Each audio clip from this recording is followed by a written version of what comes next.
오늘 오신 당신을 축복합니다.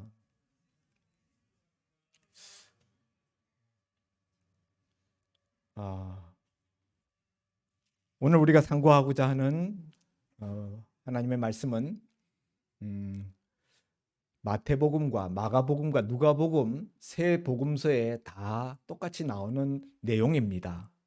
마태복음에는 19장에, 또 마가복음에는 10장에, 그리고 누가복음에는 오늘 우리가 읽은 이 18장에 오늘 이 어떤 한 관리에 대한 기사가 나옵니다. 어떤 한 관리가 오늘 예수님 앞에 찾아 나왔습니다.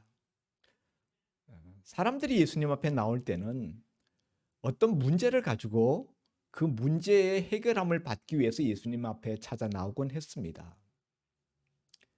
자신의 힘으로 해결할 수 없는 어떤 심각한 문제가 있을 때, 그것이 질병의 문제이든지 간에, 그것이 삶의 어떤 문제이든지 간에, 혹은 신앙적인 어떤 문제이든지 간에 그 문제를 예수님 앞에 가지고 나오기만 하면은 예수님께서는 그 문제들을 다 해결해 주셨던 것을 우리는 복음서에서 읽고 확인하게 됩니다. 문제 해결함을 받고 사람들은 기뻐하며 또 하나님께 영광과 찬송을 돌리며 돌아갔습니다.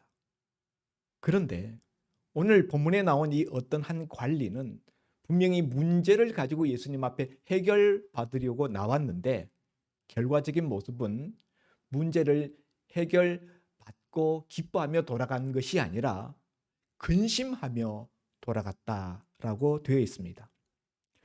마태복음 19장 22절에는 예수님 말씀을 듣고 근심하며 가니라 라고 되어 있고요. 또 마가복음 10장 22절에서는 슬픈 기색을 띠고 근심하며 가니라. 오늘 우리가 읽은 누가복음 18장 23절에서는 듣고 심히 근심하더라 이렇게 되어 있습니다. 그러니까 이 말씀들을 종합해 보면은 예수님께서 문제에 대한 답을 주셨어요. 이 사람의 자기 문제에 대한 질문에 대하여서 예수님께서 해답을 주셨습니다. 답을 주셨습니다. 그런데 예수님의 그 답변을 듣고 그 문제 해결의 그 말씀을 듣고 이 사람은 슬픈 기색을 띠었다. 또 심히 근심했다. 결과적으로는 예수님께로부터 떠나서 돌아갔다 하는 거죠. 도대체 왜 이렇게 된 것일까요? 예수님이 문제에 답을 주시지 않아서, 그래서 문제 해결을 받지 못했기 때문에 이렇게 돌아갔다면 그건 이해가 돼요. 그런데 예수님은 분명히 문제에 대한 해답을 주셨습니다. 문제를 해결할 수 있는 말씀을 받았습니다. 받았지만은 이 사람의 문제는 여전히 해결되지 못한 채로 문제 해결을 받지 못하고 심히 근심하며 돌아갔다. 그 이유가 뭔가? 오늘 우리가 읽은 이 본문에 보면은 그 이유를 뭐라고 그러는가 하면은 23절에 그 사람이 큰 부자이므로 이 말씀을 듣고 심히 근심하였다. 그리고 근심하고 돌아갔다. 예수님의 말씀을 듣고 문제 해답을 얻었음에도 불구하고 큰 부자였기 때문에 문제 해결함을 받지 못했다. 근심하며 돌아갔다. 도대체 이 사람의 문제가 무엇이길래, 예? 부자인 것과 문제 해결을 받는 예수님의 해답과 무슨 상관이 있길래 이 사람은 이렇게 근심하며 돌아가 버리고 만 것일까요? 예, 오늘 앞에 18절에 어떤 관리가 물어 이르되 선한 선생님이여 내가 무엇을 하여야 영생을 얻으리까? 이 부자 관원의 문제는 영생의 문제였어요. 어떻게 하면 영생을 얻을 수 있겠는가? 그러니까 다른 일반 사람들이 가지고 온 문제와는 차원이 달라요. 보통은 자기 질병의 문제, 또 자기 자녀들이 뭐 귀신 들렸다든가 자녀들이 병들었다든가 뭐 그런 육신적인 문제를 가지고 와서 보통 예수님께 문제 해결해 달라고 예수님을 졸랐습니다. 그런데 비하여서 오늘 이 본문에 나오는 이 관리는 영적인 문제, 영적인 문제 중에서도 가장 핵심적인 문제, 어떻게 하면 영생을 얻을 수 있겠는가라는 이 문제에 대하여서 이 근원적인 질문을 예수님 앞에 드렸다. 예수님이 얼마나 기뻐하셨을까요? 오늘 우리가 읽은 본문에는 그런 표현이 나오지 않습니다만 마가복음 10장 21절에 동일 기사를 다루는 본문에서는 예수님이 이런 그 사람을 보시고 사랑하여 이르시되 말씀을 주셨어요. 예수님 앞에 나올 때 길 가는 예수님 앞에 꿇어 엎드려서 예수님 앞에 내가 어떻게 하여야, 무엇을 하여야 영생을 얻겠습니까? 영생을 얻을 수 있겠습니까? 예수님이 이 사람은 청년이고 그리고 부자고 큰 부자고 그리고 또 관리예요. 그래서 그런 사람이 이런 영적인 문제에 깊은 관심을 가지고 있다는 사실을 예수님이 보시고 기특하게 여기셨어요. 그를 사랑하사 그에게 해답을 주셨던 것입니다.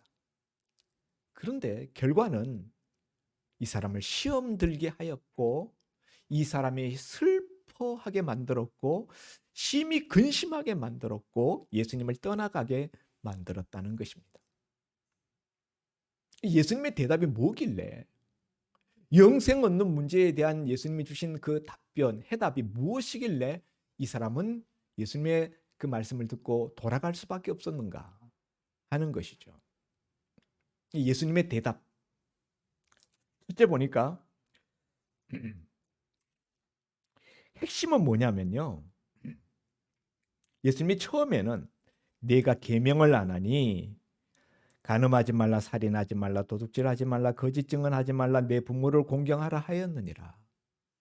이 10계명 이야기예요. 10계명 중에서도 특히 하나님을 향하여 지켜야 될 계명은 빼고 사람들을 향하여 지켜야 될 대인계명, 대신계명이 아닌 대인계명 부위만 예수님이 언급하십니다.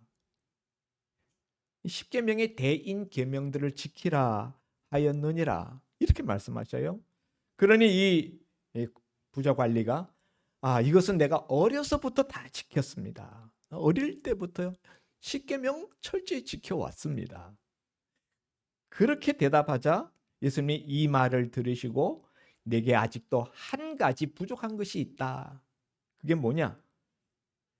내게 있는 것을, 내 전 재산을 다 팔아서 가난한 자들에게 나눠줘라.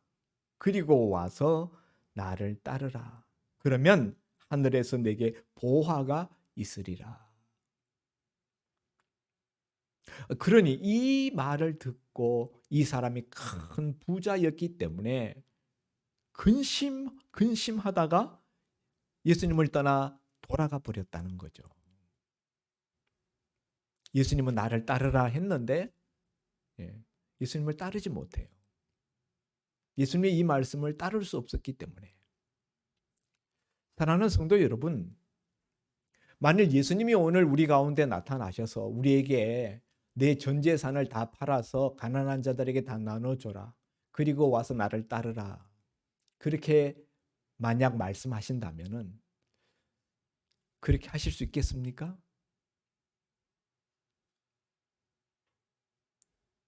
어떻게 생각하십니까? 참 이거 고민스럽고 충격스러운 말씀이에요. 영생 얻는 방법에 대하여서 예수님께 질문을 드렸는데 뚱딴지 같이 오늘 우리가 생각하고 있는 영생의 길과는 전혀 상관없는 듯 보이는 전 재산을 팔아서 가난한 자들에게 다 나눠주라.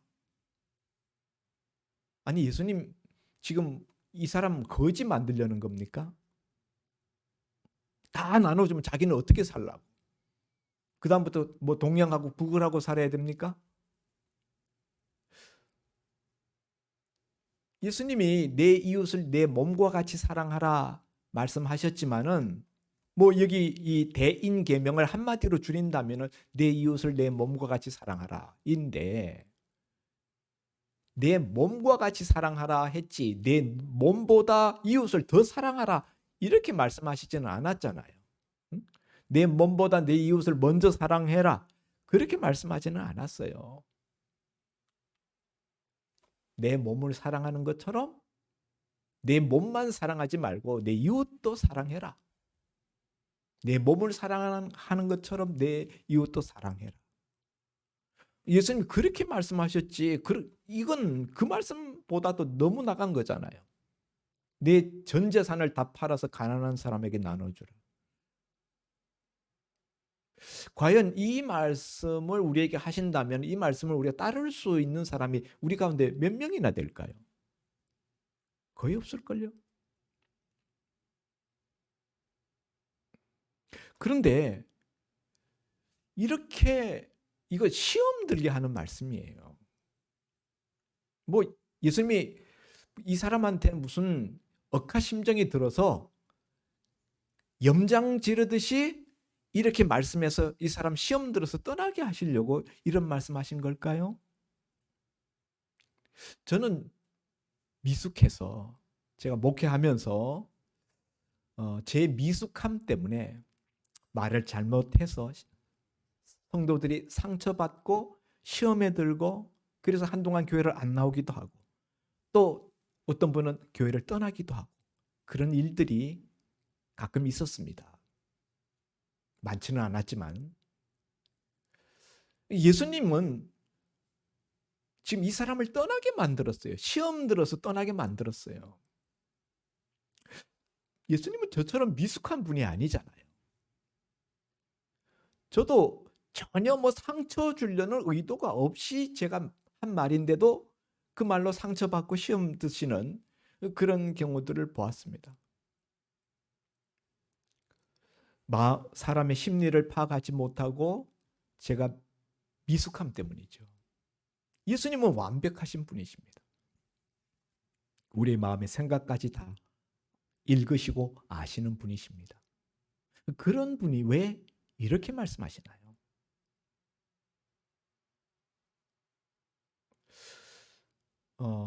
예수님이 처음에 계명을 지키라, 대인 계명들을 지키라 말씀하시니까 이 사람이 나 어려서부터 다 지켰습니다.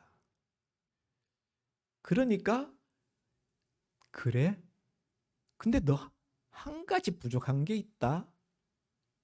그러면서 내 전 재산을 다 팔아서 가난한 자들에게 나눠줘라. 그러면 하늘에서 내 상이 많을 것이다. 그리고 와서 나를 좇으라. 그리고 와서 나를 따르라. 저는 여기서 어떤 게 느껴지는가 하면요. 예수님이 이 부자 관원에게 대하시고 말씀하신 방식이 우리가 여리고 삭개장 삭개오에게 하신 말씀하고는 다르다, 결이 다르다 하는 느낌을 받습니다. 물론 삭개오는 예수님 앞에 어떻게 영성을 얻겠습니까? 이런 질문도 하지 않았습니다. 그러나 예수님과 하룻밤 같이 지내면서 하루 동안 지내면서 삭개오의 마음속에 내 가진 재산의 절반을 나누어서 가난한 사람들에게 나눠줘야 되겠다라는 결단을 하게 되었어요. 바로 19장 다음 장에 그 삭개오 이야기가 나오거든요. 삭개오는 예수님이 뭐 그렇게 너 재산 나눠줘라라는 이야기를 해서 그 분부 말씀을 받들고 한 게 아니라 자기 스스로 재산을 가난한 자들에게 절반 나눠주겠다. 만일 누구에게 토색한 일이 있으면 4배나 갚겠습니다. 삭개오에게 그렇게 말하는 삭개오에게 재산의 절반을 가난한 자들에게 나눠주겠다라고 한 삭개오에게는 오늘 구원이 이 집에 이르렀다. 삭개오 구원이 이르렀다. 영생을 선언하십니다. 재산을 절반 나눠주겠다는 삭개오한테는 구원 영생을 선언하셨는데 오늘 이 부자 관원에게는 왜 전 재산을 다 팔아서 나눠주라고 하는 겁니까? 이 기준 잣대가 틀리잖아요.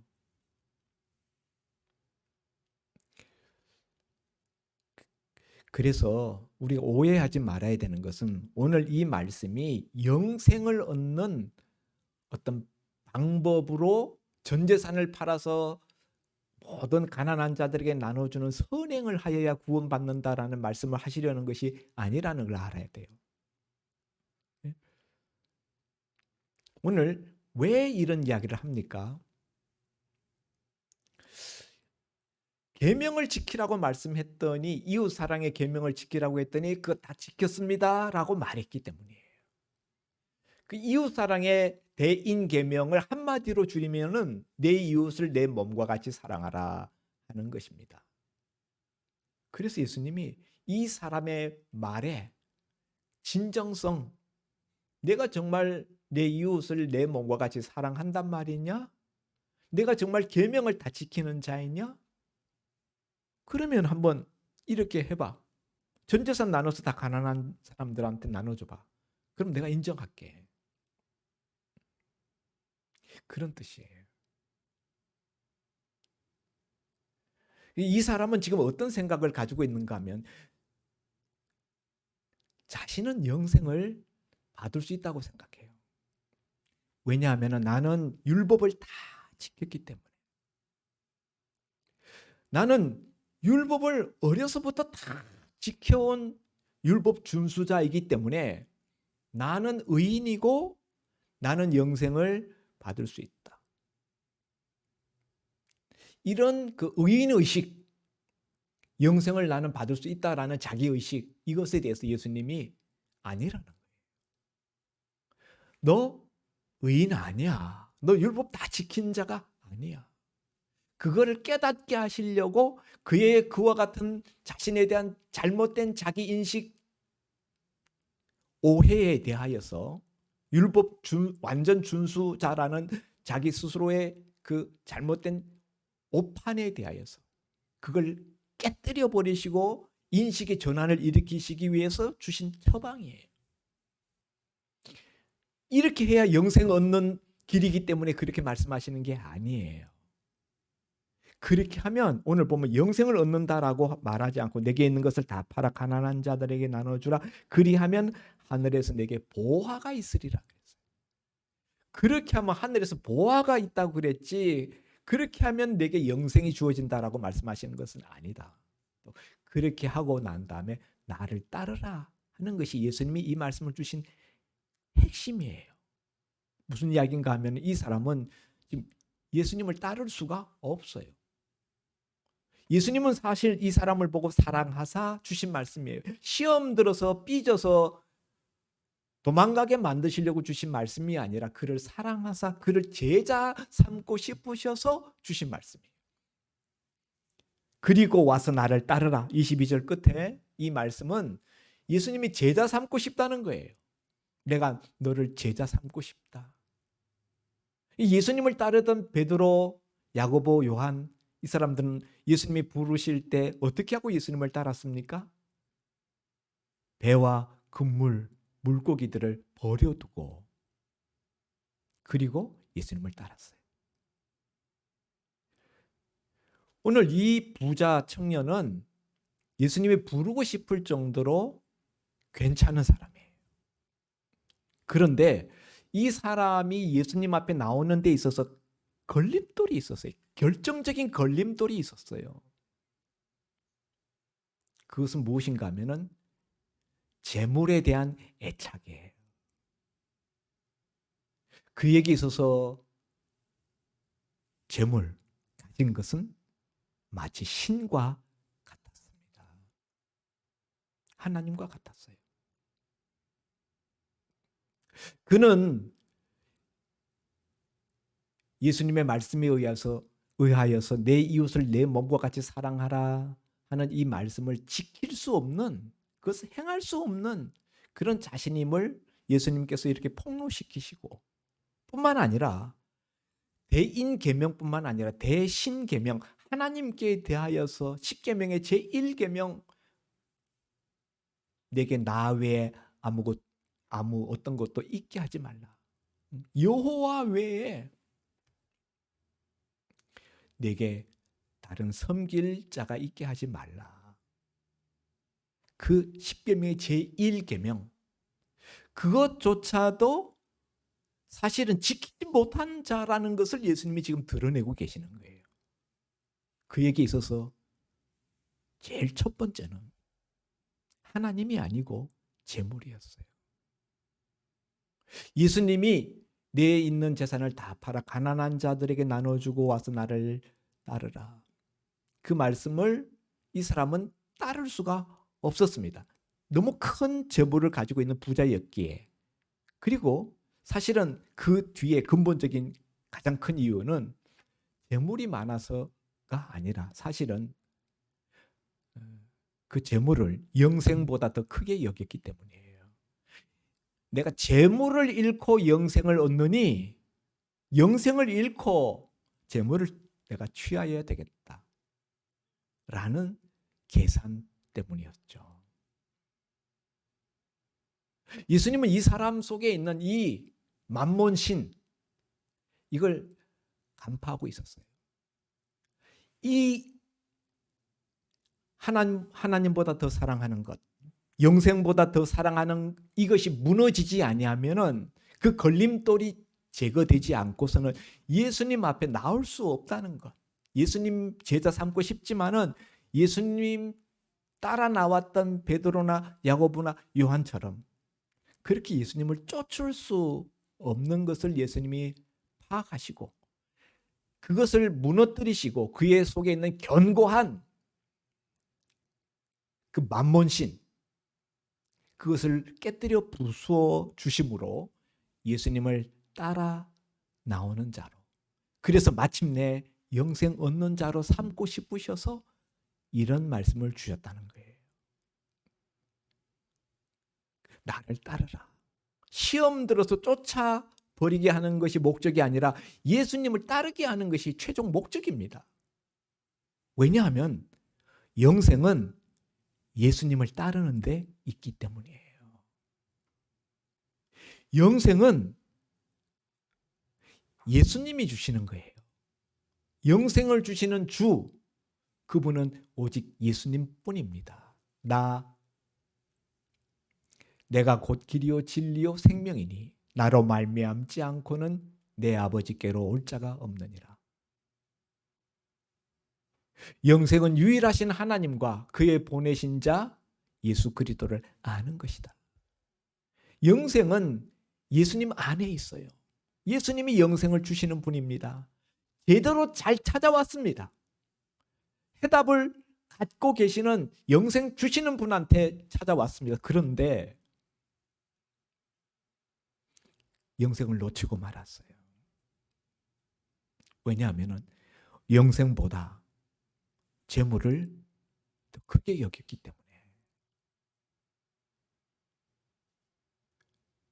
저는 오늘 한장로님 대표 기도하시는데 내가 오늘 설교하려는 핵심을 기도해서 다 말씀해 버리시더라. 천국이 최고의 가치임을 알게 해 주시옵시고. 오늘 이 이야기를 통해서 예수님이 말씀하시려는 것은 우리에게 재산 팔아서 가난한 자들을 도우라는 것이 아니라 영생이 최고의 가치라는 거예요. 천국이 최고의 가치라는 거예요. 돈이 가치 있는 것이죠. 돈이 가치가 없는 것이 아니죠. 그러나 돈이 가지고 있는 가치는 영생의 가치, 천국의 가치와는 비교할 수 없다는 거죠. 그것을 지금 예수님이 드러내시고 폭로하시는 겁니다.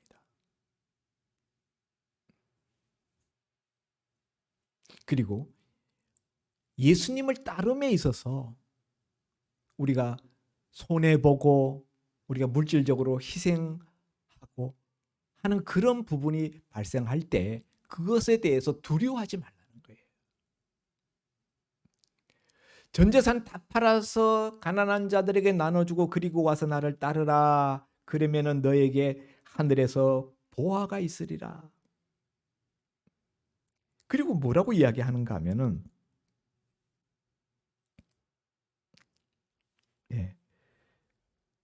30절, 29절부터 보죠. 내가 진실로 너희에게 이르노니, 강조하는 거죠. 진실로. 하나님의 나라를 위하여 집이나 아내나 형제나 부모나 자녀를 버린 자는, 하나님 나라를 위해서 뭔가 희생하고 헌신한 것이 있다면은 30절, 현세 여러 배를 받고 내세 영생을 받지 못할 자가 없느니라 하시니라. 예수님을 따르느라고 하나님 나라를 위하여, 영생을 위하여서 뭔가 잃어버리고 손해보고 희생하는 것이 있다면은 두려워하지 말. 왜냐하면은 예수님이, 하나님이 그것에 대하여서 여러 배를 현세에서 받게 해주신다는 거예요. 여러분, 이 사람이 만일 예수님의 말씀을 듣고 가서 그 말씀대로 자기 재산을 팔아 가난한 자들에게 나눠 주었다면은 이 사람이 그다음부터 구걸하며 다녔을까요? 아니요. 예수님의 12 제자의 이름 중에 이 사람이 들어갔죠. 예수님이 제자로 부르시는 거니까 그가 응하지 않았을 뿐이죠. 그리고 예수님이 그 먹고 사는 것뿐만 아니라 내세 영생까지, 현세의 복과 내세의 복까지 예수님이 다 챙겨주신다고 약속하셨어요.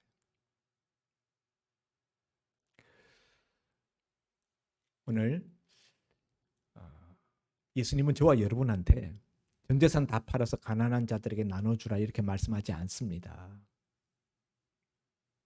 예수님이 이런 말씀을 통해서 이 사람에게 제일 먼저 환기시키는 것은 자신이 온전한 자, 부족함이 없는 자. 마태복음에 보면요, 마태복음 19장이죠. 마태복음 19장에 보면은 내가 어려서부터 이 계명들을 다 지켰습니다라고 말하고 난 다음에 뭐라고 예수님한테 이야기하는가 하면, 그러면 아직도 제게 무엇이 부족합니까? 내가 이 구약의 율법들을 다 지켰습니다. 그러면은 제가 영생 얻기에 아직도 뭐가 부족한 게 있습니까? 내가 뭐가 부족해? 이만하면 됐지. 그거거든요. 근데 예수님은 너는 의인도 아니고 너는 율법을 완전히 다 지킨 자도 아니고 너는 온전한 자도 아니야. 너는 부족한 자요. 너는 죄인이야. 그걸 말씀하시는 거예요.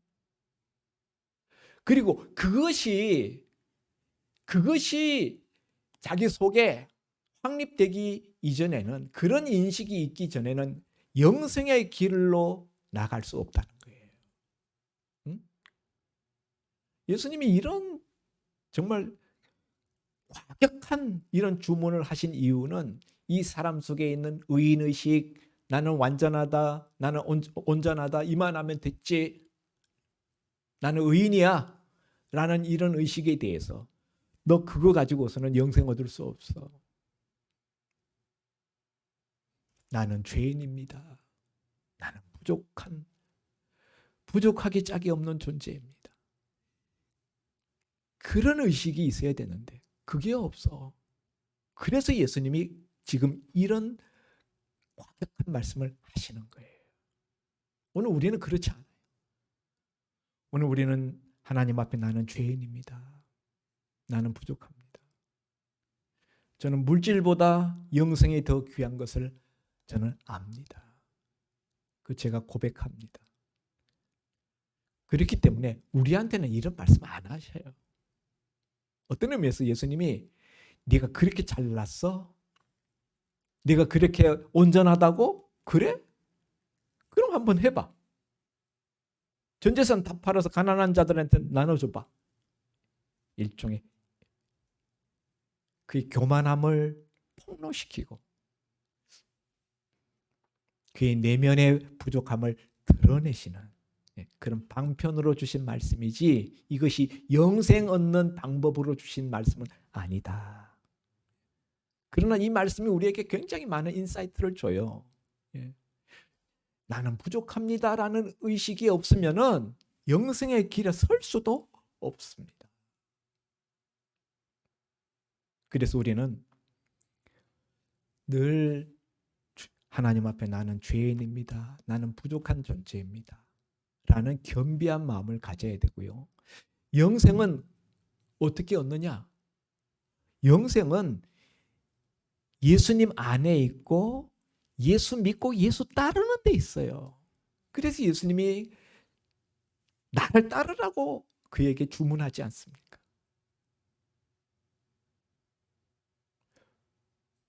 여러분, 우리가 예수님 믿는다라는, 예수 믿으면 구원 얻는다라고 우리가 많이 이야기하는데, 예수 믿는다라는 것은 교리적인 동의만을 이야기하는 것이 아닙니다. 지식적인 동의, 예수님이 나를 위해서 십자가에서 내 죄를 짊어지시고 돌아가셨고 사흘 만에 부활하셨다라는 이것을 지식적으로 알고 동의하는 그것이 곧 믿음의 전부인 것처럼 생각하면은 그건 큰 오해입니다. 믿음이라는 것은 지적인 동의뿐만 아니라 예수님을 따라가는 삶이 동반되는 거예요. 믿고 순종하는 것이. 이 믿는다라는 단어 속에는 순종이라는 단어가 들어가 있어요. 그래서 야고보 사도는 행함이 없는 믿음은 죽은 것이라. 오늘날 우리 한국교회 많은 교인들이 심각한 오해에 빠져 있는 것이 지적인 동의만을 가지고 그런 믿음 가지고 자기가 천국 가겠거니 영생 얻었겠거니라고 생각하는 사람들이 많다는 거예요. 오늘 이 관원이 율법을 지켰다라는 자기의식 가지고 자기가 영생 얻은 줄로 착각하는 것처럼 오늘날 많은 한국 교인들이 그런 착각과 오해 속에 빠져 있습니다. 물론 믿음으로 구원 얻는 거 맞습니다. 행함으로 구원 얻지 못합니다. 그러나 그 믿음은 행함이 빠진 지적인 동의 그것만이 아니라 예수님을 따르는 그 걸음걸이, 그 삶, 예수 따름이 동반되어야 하는 믿음인 것입니다. 아멘입니까? 여러분, 오늘 이 부자 관원은 위대한 기회를 잡았어요. 영생을 얻을 수 있는 결정적인 기회를 잡았습니다. 영생 주시는 분을 제대로 찾아갔습니다. 그리고 예수님으로부터 해답을 들었습니다. 예수님을 따르는 것이 영생 얻는 것이라는 걸. 그러나 그는 따라갈 수가 없었어요. 왜냐하면 자기 속에 예수님보다 더 큰 것이 자리 잡고 있었기 때문에. 물질에 대한 애착, 만몬이라는 신, 영생보다 재산이 더 중요하다라는 자기 판단. 예수님이 앞에 보면은 18절에 어떤 관리가 물어 이를 때 선한 선생님이여 내가 무엇을 하여야 영생을 얻으리까? 이 사람의 이 첫 질문부터 잘못됐어요. 영생은 무엇을 하여야 얻는 것이 아니라는 거죠. 예? 내가 뭘 해야 영생을 얻는다고? 그러면 너 율법을 지켜봐. 그것도 다 지켰다 그래? 그러니까 그래? 그러면 전 재산 팔아서 가난한 자들한테 나눠줘봐. 무엇을 하여야 무엇을 행함을 통해서 얻는 게 아니라는 거죠. 영생은 예수님을 믿고 예수님을 따르는 데 얻는 거예요. 그래서 여기 질문에 보면은 선한 선생님이여 이렇게 물었어요. 그러니까 예수님이 내가 어찌 나를 선하다 일컫느냐? 하나님 한 분 외에는 선한 이가 없느니라. 이 말은 무슨 말인가 하면요. 너는 나를 누구로 아느냐는 거예요. 네가 나를 선하다고 하느냐? 선한 분은 하나님 한 분밖에 없는데 그러면 너는 나를 하나님으로 믿는다는 거냐? 도대체 내 그 말은 무슨 뜻이냐? 내가 나를 선한 분이라고 하는 그 말은 내가 나를 어떤 존재로 어떤 분으로 생각한다는 말이냐? 이에 대한 반문이에요. 그리고 그 반문으로 던져진 요구가 전 재산을 팔아서 가난한 자들한테 나눠주라는 거예요. 내가 나를 하나님으로 생각한다면은 내가 나를 정말 영생을 주는 구원의 주, 영생의 주라고 생각한다면 내가 내 말을 따를 것이다. 그런 거죠. 그러니까 우리가 영생을 얻는 길로 나가기 위해서 내가 죄인입니다라는 의식이 필요하고, 두 번째는 영생은 최고의 가치입니다. 우리 삶에 여러 많은 가치들이 있는데 영생이 최고의 가치다. 우리 믿는 분들이 앉아서 이야기하는데 뭐니 해도 머니가 최고입니다. 그런 이야기하는 건 농담으로 할 수는 있을지라도 진담이 되어서는 안 되는 거죠. 영생은 최고의 가치입니다. 세 번째로 예수님이 누구냐는 거예요. 예수님은 나의 최고의 분. 예수님은 영생을 주시는 분, 영생의 주. 예수님은 내가 전 생애를 걸고 따라가야 될 분. 그걸 예수님이 묻고 확인하시는 겁니다. 그런데 이 사람은 이 결정적인 기회를 잃어버렸어요. 영생을 주시는 그 장본인 구원의 주 앞에 와놓고도 잃어버렸어요. 왜요? 예수님의 말씀보다 자기 판단, 자기 생각을 더 우위에 두었기 때문이에요. 예수님은 영생이 최고의 가치다, 내 전재산보다도. 그런데도 나는 제 전재산을 포기할 수는 없습니다. 그게 더 큰 가치라고 믿습니다. 이런 자기 판단, 성경보다도 내 생각을 더 우위에 두는 이것이 우리로 하여금 실패하게 만든다는 거예요. 그런 것들이 하나님께서 우리에게 주시는 결정적인 기회들을 잃게 만든다는 것입니다. 축복의 기회, 더 큰 복을 얻을 수 있는 기회를 잃게 만든다는 사실입니다.